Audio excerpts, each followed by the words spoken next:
She said something that astounded me. She said, Master was with my mother and ushered her into the astral. And this astounded me for several reasons. My mother was not a practicing person. She had been a Catholic, but hadn't practiced religion for many, many years. And I was also astounded that Durga Ma knew Paramahansa Yogananda was there. I didn't see him, I didn't feel him, although I'd been chanting Om Guru. But she knew, and I knew she knew.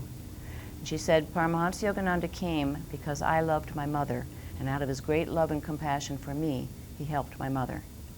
And the reason I'm telling this is to show the greatness of this Guru, of his great love for all of us and for those whom we love.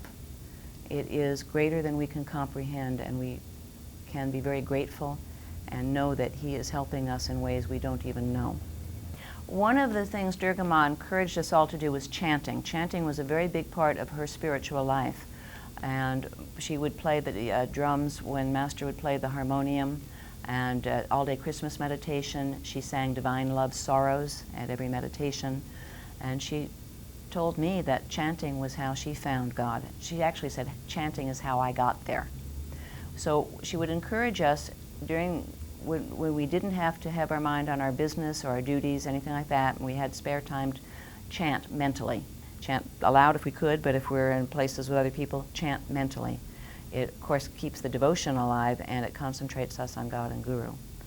So she had made recordings of all of Master's chants, and I had had them and listened to them frequently, and always felt very happy and uplifted when I do listen to her voice and her chanting. She was so in tune with God that at times it was startling. One time, a few years after I'd come on this path, I had a friend who had just a sore elbow, and I thought to myself, oh, what a nice act of friendship. I'll ask to take on his karma. Instead of getting a sore elbow, I developed a very serious health issue, and I almost died. I didn't expect that was going to happen. She came to visit me in the hospital and was very loving and consoling there. But when I got back home and was feeling a little bit better and I went to see her, she scolded me. I didn't tell anyone I had prayed to God to take on that karma. She scolded me severely. Don't you dare pray to take on another person's karma. You can't even carry your own. Don't you ever do that again. And I just looked at her and thought, how did she know? How did she know? But she did. I once asked her if she could read our minds, and she looked at me in horror and said, no, why would I want to do that?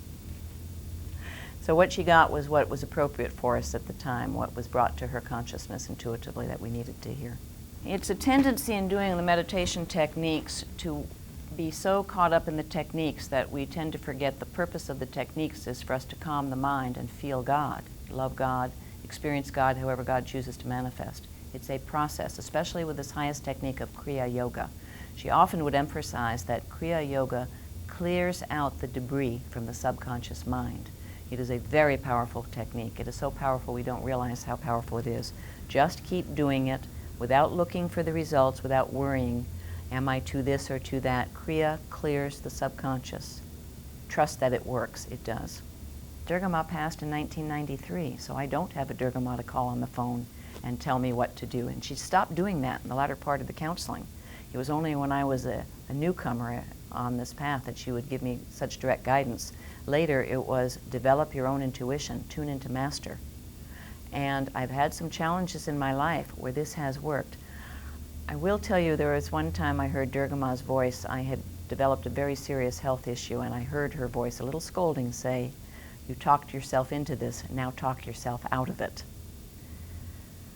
We self-talk all the time. We must self-talk positive, and we must self-talk, also talk to Master. He will answer us either intuitively or in words in our own head. And if we're doubting it and wondering, is this just my imagination, which is dissecting, and she was very big on, at least for me, of not dissecting, because then you ruin what you have. But you can ask for confirmation and ask Master, am I really understanding? Is this you? Am I understanding? And he will give us confirmation.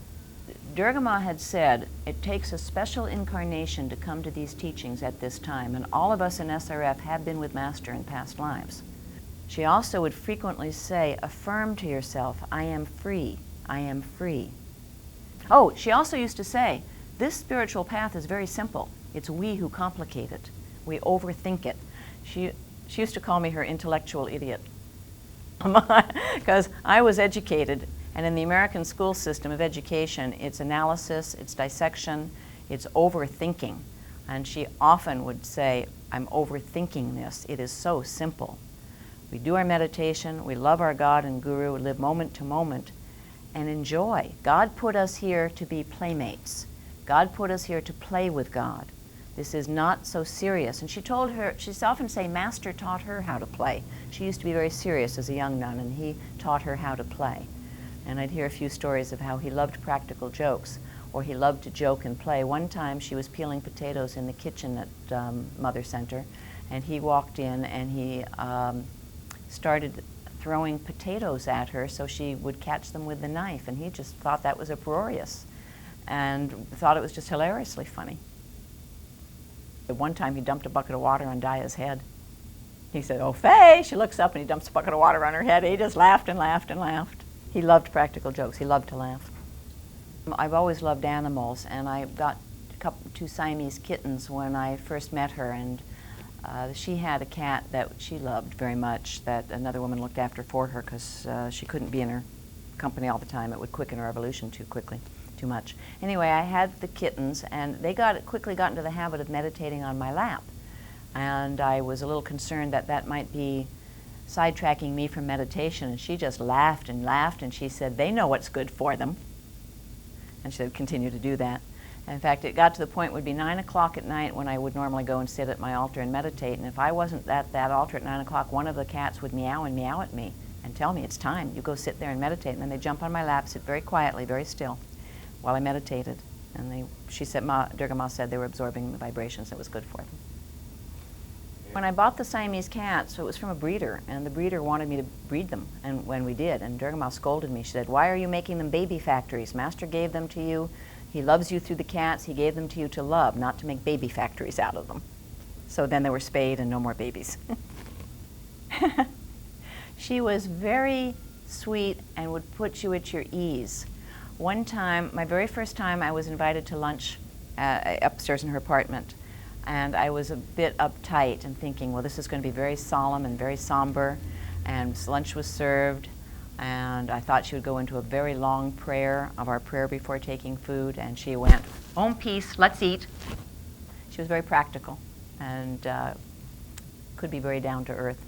But that didn't mean she wasn't deeply devout, and she certainly, when it was time to be serious and meditative, she was.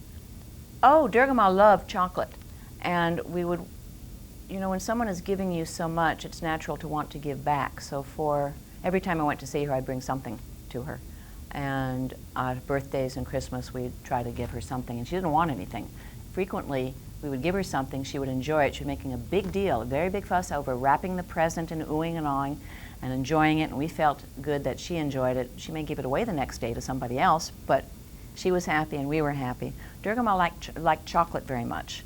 So I would try to give her the most choicest, wonderful chocolates. She actually liked C's candies, and I'd give her some of the more expensive ones, and she was quite happy with them. But then I found a chocolate store in Beverly Hills that molded chocolate. And one time brought her a chocolate egg that was very well decorated and filled with little chocolates, and she really was delighted with that. She was an artist. She had an ability to be artistic too. Did a lot of paper mache work, made paper mache sculptures. So she very much appreciated that particular chocolate. And I don't know if she ever ate it. She really enjoyed looking at it. Durga Ma also gold-leafed. She was the one who gold-leafed initially when Master developed the Hollywood Temple. She gold-leafed all the interior of the Hollywood Temple. And in her own apartment, she gold-leafed all sorts of objects. So it was very beautiful. She would say, God is beauty, and to appreciate beauty.